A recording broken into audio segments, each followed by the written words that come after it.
One day, King Pennywise noticed something strange. The new machine in his palace was drawing way too much current. King Pennywise shouted, "Brainy, come here. Why is this machine using so much electricity?"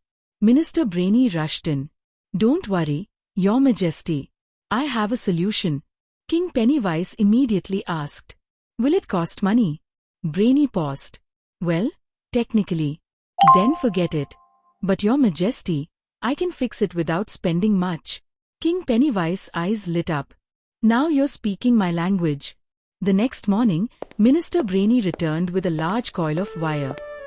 "Your Majesty, behold the ultimate inductor. This will revolutionize our grand palace laboratory." King Pennywise stared at it. "What is that?" Brainy proudly replied, "An inductor, Your Majesty." King Pennywise looked confused. "You went to the market for an inductor and came back with a giant spring." Brainy sighed. "It only looks like a spring. So what does it do?" "It can oppose changes in current." King Pennywise raised an eyebrow. "Can it reduce the current?" "Yes." "Then install it." Brainy connected the inductor to the AC circuit. The machine was switched on. King Pennywise checked the current. "Oh, the current has actually gone down."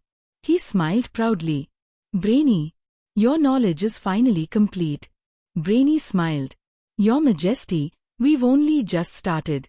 King Pennywise groaned. "Of course we have." Brainy continued. "To understand how an inductor works, first remember one thing. Whenever electric current flows through a wire, it creates a magnetic field around it. And when we wind that wire into a coil, the magnetic effect becomes much stronger." King Pennywise asked, "Fine. But how does a magnetic field reduce current?" Brainy replied, "An inductor doesn't simply block current. It opposes changes in current." King Pennywise frowned. "What's the difference?" "Imagine the current suddenly tries to increase. The inductor creates an opposing voltage that resists that change. And if the current tries to decrease suddenly, the inductor also resists that change." King Pennywise nodded slowly. "So basically, the inductor says, 'Hey, don't change so quickly.'" Brainy smiled. "Exactly." King Pennywise looked impressed. "Okay, but what happens with DC?" Brainy explained. "When DC is first switched on, the current starts changing. So the inductor opposes that change. But after some time, when the current becomes steady, an ideal inductor behaves almost like a normal wire." King Pennywise nodded. "Interesting. And what about AC?" Brainy replied, "AC is constantly changing. The current keeps changing its magnitude and direction. So the inductor is constantly opposing those changes.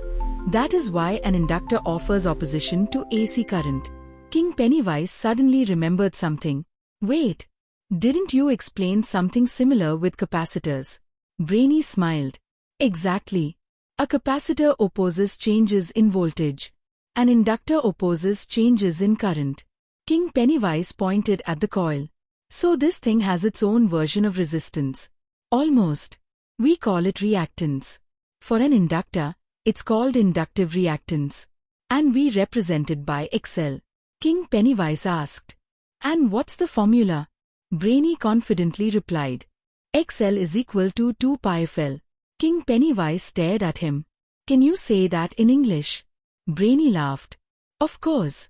Here, F is the frequency of the AC supply, and L is the inductance of the coil. Now here's the interesting part.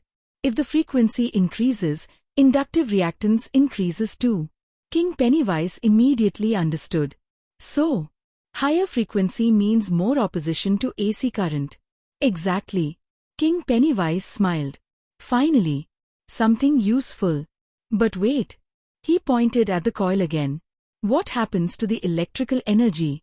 Brainy replied, Energy stored in the magnetic field returns to the circuit. Watch as the field collapses. Wow! The energy returns to the circuit. This is how an inductor works. An ideal inductor can store energy in its magnetic field. And when the magnetic field collapses, that stored energy can be returned to the circuit. King Pennywise looked surprised. "So it doesn't simply waste the energy as heat?" "Not ideally. A resistor mainly converts electrical energy into heat.